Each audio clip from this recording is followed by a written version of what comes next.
จงคิดไล่ข้อที่16 5 ข้อ2ของ128ลบ5 ข้อ2ของ28ลบ2 5 ข้อ2ของ5เราสังเกตเห็นว่าเป็น5 ขั้น2ฉะนั้นเราสังเกตผลคูณ2ตัวเลขเพื่อผันเปลี่ยนคือเราสังเกต180เห็นว่าสามารถผันเปลี่ยนเป็น5คูณ36โดย36เท่า6คูณ6หรือเท่ากับ6กำลัง2เราสังเกต28เห็นว่าสามารถผันเปลี่ยนเป็น7คูณ4โดย4เท่า2คูณ2หรือเท่ากับ2กำลัง2ต่อมาเราผันเปลี่ยนตัวนี้เป็น5ข้อ2ของ5คูณ5ข้อ2ของ6กำลัง2โดยอิงตามคุณลักษณะ5คัน n นี้เราผันเปลี่ยนตัวนี้เป็น5ข้อ2ของ7คูณ5ข้อ2ของ2กำลัง2โดยอิงตามคุณลักษณะ5คัน n นี้5ข้อ2ของ6กำลัง2เราถอนห่างได้6โดยอิงตามคุณลักษณะ5คัน n นี้5ข้อ2ของ2กำลัง2เราถอนห่างได้2โดยอิงตามคุณลักษณะ5คัน n นี้6คูณ5ข้อ2ของ5เท่า6 5ข้อ2ของ5 2คูณลบ5ข้อ2ของ7เท่าลบ2 5ข้อ2ของ7ลบ2 5ข้อ2ของ5เราเขียนคืนต่อมาเราเห็นว่ามี5ข้อ2ของ5คือกันเราเขียนคืนแล้วเรานำเอาตัวทางหน้ามาคำนวณคือ6ลบ2เท่า4ลบ2 5ข้อ2ของ7เราเขียนคืนเห็นว่าได้คำตอบแล้วเพราะว่าบอสามารถคิดไล่ได้อีกแล้วดังนั้นผลการคิดไล่ข้อนี้แม่น4 5ข้อ2ของ5ลบ2 5ข้อ2ของ7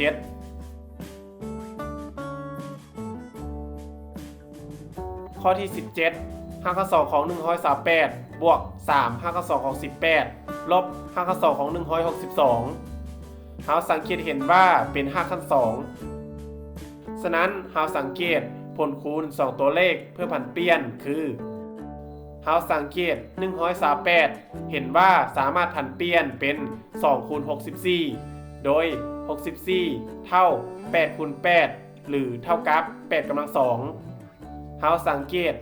18เห็นว่าสามารถผันเปลี่ยนเป็น2คูณ9โดย9เท่า3คูณ3หรือเท่ากับ3กำลัง2เราสังเกต162เห็นว่าสามารถผันเปลี่ยนเป็น2คูณ81โดย81เท่า9คูณ9หรือเท่ากับ9กำลัง2ต่อมาเราผันเปลี่ยนตัวนี้เป็น5ข้อ2ของ2คูณ5ข้อ2ของ8กำลัง2โดยอิงตามคุณลักษณะ5คัน n นี้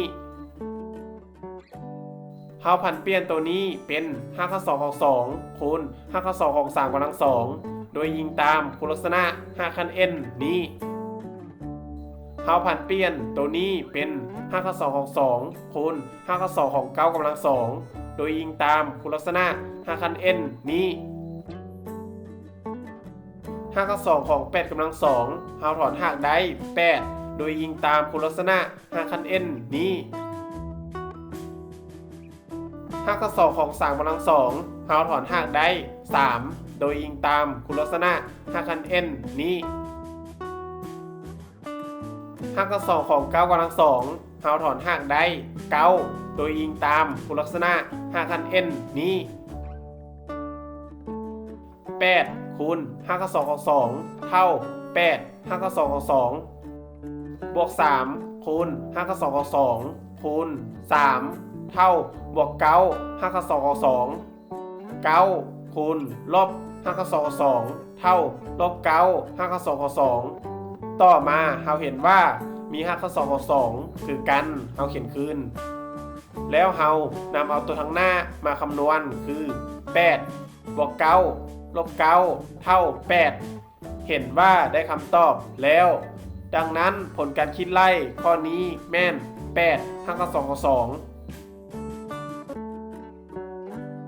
ถ้าคิดว่าวิดีโอนี้เป็นประโยชน์กรุณากดไลค์กดแชร์และกดติดตาม